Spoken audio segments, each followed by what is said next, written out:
Hello, my friends. Puppetji here. Another day. Yes, another day is upon us. And I was thinking today about you. What do you do to take care of yourself?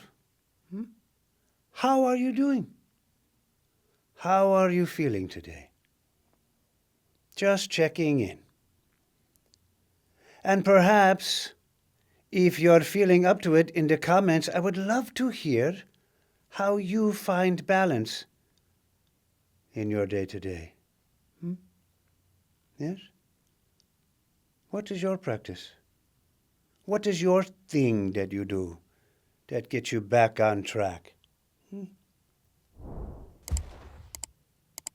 What are you holding on to? Resentment, perhaps? Anger? Sadness? Hurt? Shame?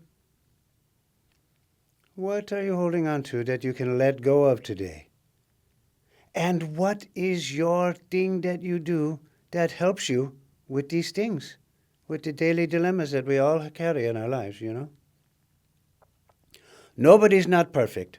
Nobody's not dealing with something. Yes? We all got the package that can go in the overhead compartment, yes? The extra luggage. You know what I mean? Yeah. So please let me know, how are you feeling today? I really want to hear it from you. Yes. Namaste, my friends. I see you again tomorrow. Ciao.